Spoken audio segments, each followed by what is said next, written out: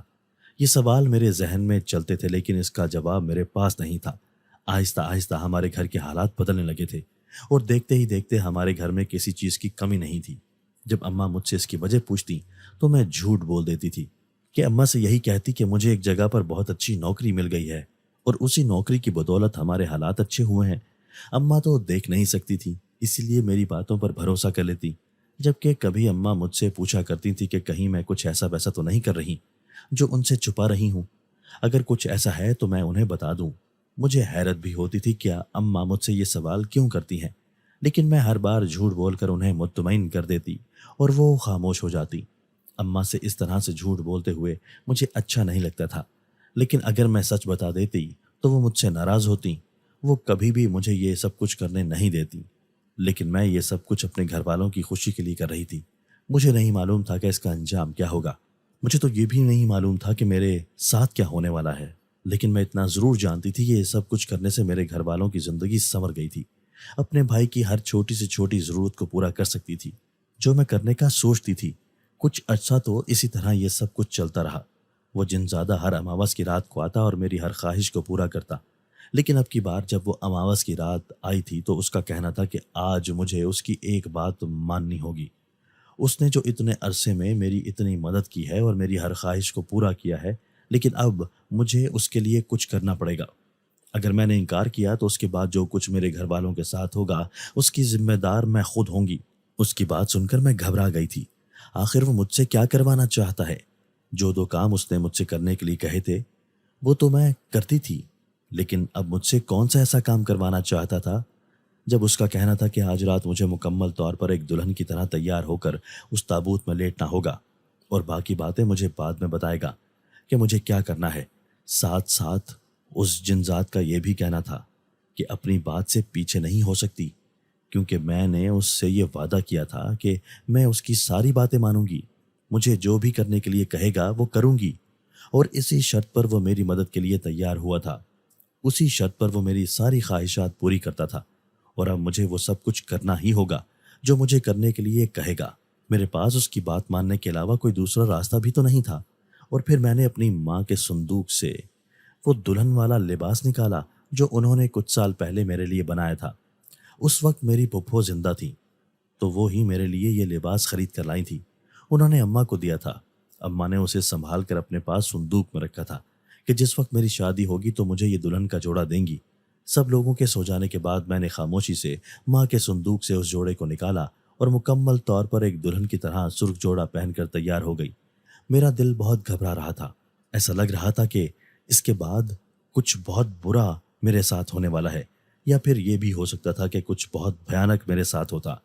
مگر کیونکہ میں اس جنزادے سے وعدہ کر چکی تھی کہ وہ جو کچھ بھی کرنے کو کہے گا مجھے وہ ہر حال میں کرنا ہے، اسی لیے میں خاموشی سے دلہن کی طرح تیار ہوئی تھی اور خاموشی سے جا کر اس تابوت کے اندر لیٹ گئی، اور خود بخود میری آنکھیں بند ہو گئی تھیں۔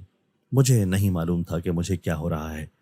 اچانک سے ہر طرف دھواں ہی دھواں، میری آنکھوں کے سامنے ہر طرف دھواں پھیلا ہوا تھا، اور اچانک سے تابوت خود بخود بند ہو گیا۔ اس کے بعد جب وہ تابوت کھلا تھا تو میں نے دیکھا کہ یہ کوئی اور ہی جگہ تھی۔ یہ میرے گھر کا وہ حصہ نہیں تھا جہاں پر میں آ کر اس تابوت میں لیٹی تھی۔ میں تو اپنے گھر کے صحن میں انار کے درخت کے پاس موجود تھی، لیکن یہاں تو سارا کچھ بدلا ہوا تھا۔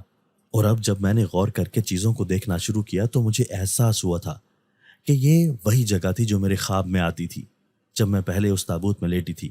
تو جو خواب مجھے آتا تھا وہ میرے خواب میں جو جگہ تھی، یہاں پر میں بھٹک گئی تھی جہاں سے مجھے باہر نکلنے کا راستہ نہیں ملتا تھا۔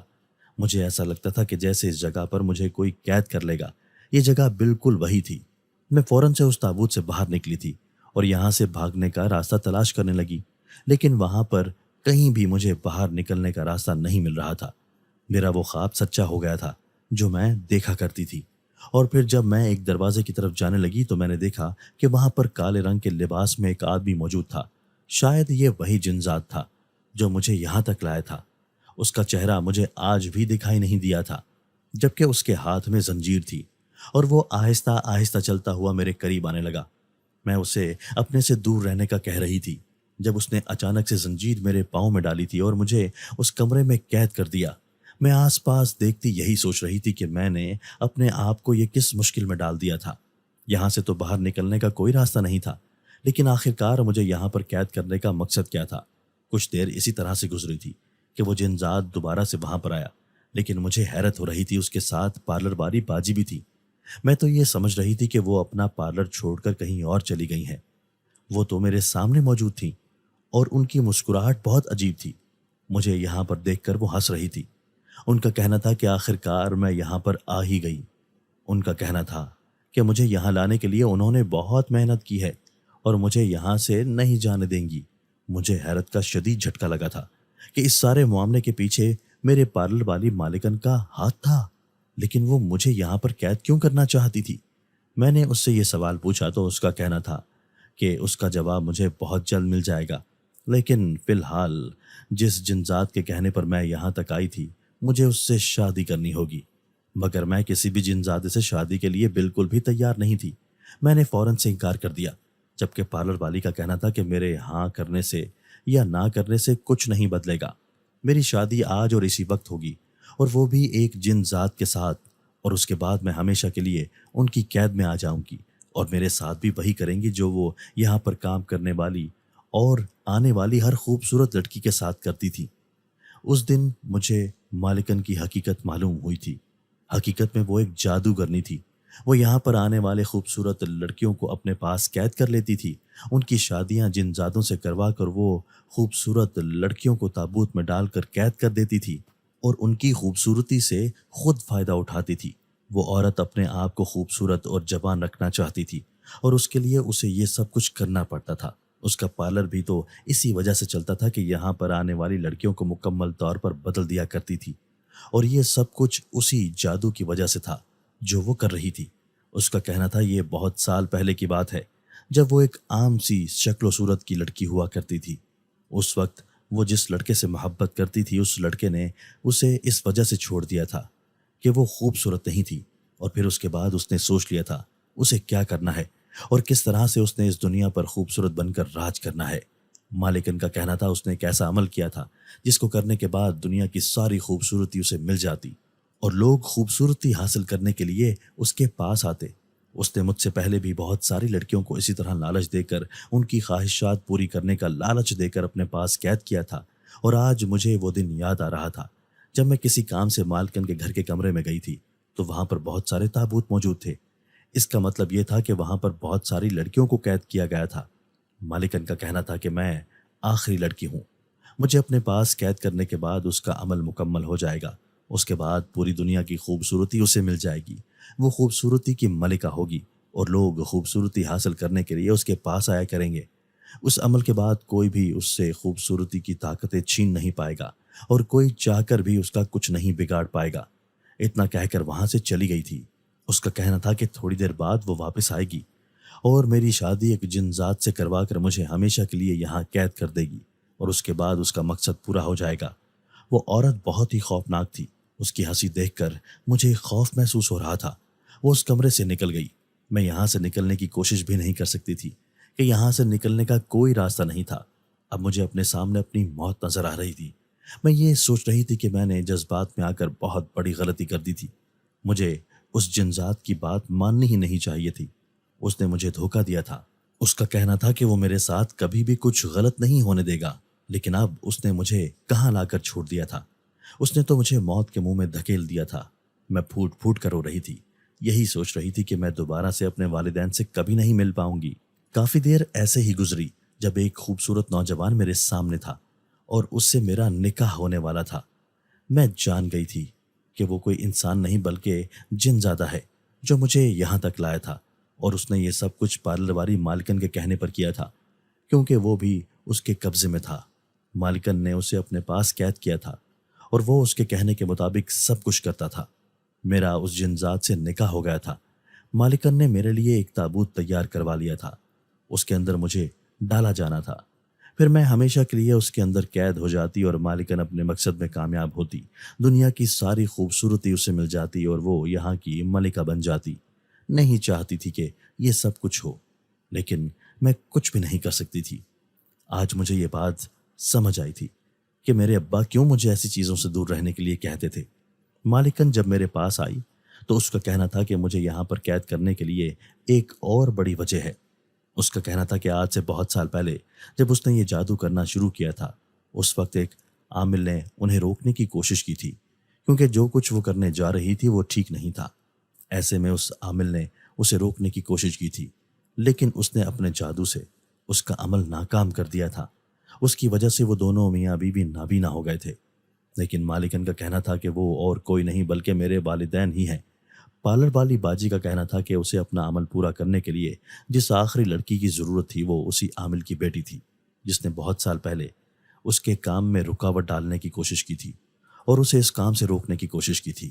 اور جس وقت میں پہلے دن یہاں پر کام کے لیے آئی تھی، اسی دن مجھے دیکھ کر پہچان گئی تھی کہ میں اسی عامل کی بیٹی ہوں۔ اسی وقت اس نے سوچ لیا تھا کہ اس نے میرے ساتھ کیا کرنا ہے۔ مالکن کا کہنا تھا کہ ایک تو مجھے اپنا مقصد پورا کرنے کے لیے میری ضرورت تھی، اور دوسرا اسے میرے ابا سے بھی ماضی کا بدلہ لینا تھا، اسی لیے وہ میرے ساتھ یہ سب کچھ کر رہی تھی۔ اس نے میرے لیے بھی ایک تابوت تیار کروا دیا تھا، لیکن اس سے پہلے کہ وہ مجھے اس تابوت میں ڈالتی، وہ خود اس تابوت میں گر گئی تھی، اور اس کے گرتے ہی وہ خود بخود بند ہو گیا، جبکہ اس کے اندر سے چیخو پکار کی آوازیں سنائی دے رہی تھی۔ مالکن اپنی مدد کے لیے کسی کو بلا رہی تھی، لیکن کوئی بھی اس کی مدد کرنے کے لیے آگے نہیں بڑھا۔ آہستہ آہستہ وہاں کی ساری چیزیں ٹوٹنے لگی تھیں، سارا محل ٹوٹنے لگا تھا، اور کوئی بجلی کی تیزی سے میرا ہاتھ پکڑ کر مجھے اس محل سے باہر لے آیا۔ جب باہر آ کر میں نے اپنے آس پاس دیکھا تو وہی جن ذات تھا جو مجھے وہاں سے باہر لایا تھا، مجھے یہاں تک لے کر آیا تھا۔ اس کا کہنا تھا اس جادوگرنی نے اسے اپنے مقصد کے لیے بہت بار استعمال کیا، اور وہ ہر بار استعمال ہوتا گیا کیونکہ وہ اس کی قید میں تھا۔ قید میں تو ابھی بھی اس کی تھا، لیکن جب اس نے پہلی مرتبہ مجھے دیکھا تھا تو میں اس سے اچھی لگی تھی، اسے مجھ سے محبت ہو گئی، میرے ساتھ کچھ بھی برا نہیں ہونے دے سکتا تھا۔ مالکن کے کہنے پر مجھے وہاں لے کر گیا ضرور تھا، کیونکہ وہ مالکن کی قید میں تھا، اس کے حکم کے مطابق چلتا تھا، کیونکہ مالکن نے اس کی طاقتیں اپنے پاس رکھی ہوئی تھی۔ مالکن نے اس سے وعدہ کیا تھا کہ جیسے ہی ان کا یہ آخری کام کر دے گا تو مالکن اس کی ساری طاقتیں بحال کر دیں گی۔ اسے انتظار تھا کہ کب اسے اس کی طاقت واپس ملے گی تاکہ وہ مجھے اس جادوگرنی کی قید سے بچا سکے، اور پھر جب وہ مجھے یہاں لے آیا تھا تو مالکن نے اس کی ساری طاقتیں اسے واپس کر دی تھی۔ وہ مجھ سے محبت کرنے لگا تھا، اسے معلوم تھا کہ وہ مجھے بچا لے گا، اور پھر اس نے اپنی ساری طاقت کا استعمال کرتے ہوئے اس جادوگرنی کو اس کے انجام تک پہنچا دیا تھا، جبکہ مجھے اس کی قید سے رہا کروا لیا تھا۔ میں خوشی میں اپنے گھر واپس آ گئی تو میں نے اپنے ابا کو ساری کہانی بتائی۔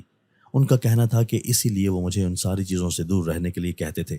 ابا نے مجھے بتایا تھا کہ اس درخت کے ساتھ بہت سالوں سے ایک سایہ موجود تھا جو کہ اماوس کی رات کو ظاہر ہوتا تھا۔ میرے ابا نے اسی درخت کے نیچے بیٹھ کر اماوس کی رات کو ہی اس پارلر والی جادوگرنی کو یہ خطرناک عمل کرنے سے روکا تھا، مگر بدقسمتی سے وہ اپنے عمل میں ناکام ہو گئے تھے، اور پھر اس کے بعد انہوں نے اس جادوگرنی کے شر سے اپنے گھر کو بچانے کے لیے بہت کوشش کی تھی، لیکن اس کے باوجود بھی ہر اماوس کی رات کو اس کی شیطانی طاقتیں اس درخت پر موجود ہوتی تھیں۔ اسی لیے ابا مجھے وہاں جانے سے روکتے تھے، اور ہر رات کو اس درخت کے گرد وہ مٹی لا کر ڈال دیتے تھے اور کانٹوں کی باڑ لگا دیتے تھے کہ کوئی بھی اس درخت کے پاس نہ جائے اور کسی کو بھی نقصان نہ پہنچے۔ وہ جانتے تھے کہ وہ جادوگرنی ان سے بدلہ لینے کے لیے ضرور کچھ نہ کچھ کرے گی، مگر وہ یہ ساری حقیقت بتا کر مجھے پریشان نہیں کرنا چاہتے تھے، اسی لیے انہوں نے مجھے اس بارے میں کچھ نہ بتایا۔ مگر اب جب کہ سب کچھ ٹھیک ہو چکا تھا، وہ اپنے انجام کو پہنچ چکی تھی، اور مجھے بھی یہ بات سمجھ آ گئی تھی کہ اگر انسان کو کسی چیز سے روکا جائے تو اسے بنا کوئی سوال جواب کیے اپنے بڑوں کی بات مان لینی چاہیے، کیونکہ ہمارے بڑے ہماری بھلائی کے لیے ہمیں روکتے ہیں، کبھی کبھار ان کے پاس ہمارے ہر سوال کا جواب نہیں ہوتا، اسی لیے ہمیں ان کی بات کو سمجھ جانا چاہیے اور ہر اس چیز سے دور رہنا چاہیے جس سے دور رہنے کے لیے وہ ہمیں کہتے ہیں۔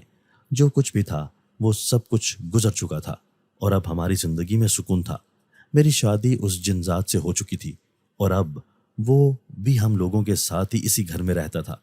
مجھے بھی اس سے محبت ہو گئی تھی، اور پھر ہماری زندگی سے ہر برائی ہمیشہ کے لیے دور ہو گئی۔ دوستو، اگر آپ کو آج کی ہماری یہ ویڈیو پسند آئی ہے تو اسے لائک کیجئے اور اسے اپنے پیاروں کے ساتھ شیئر ضرور کیجئے گا، اور ہاں، اگر آپ نے ابھی تک ہمارا چینل سبسکرائب نہیں کیا تو ہمارا چینل سبسکرائب کر دیجئے اور بیل آئیکن بھی پریس کر دیجئے تاکہ ہماری ہر نئی آنے والی ویڈیو آپ کو بر وقت مل سکے۔ اللہ حافظ۔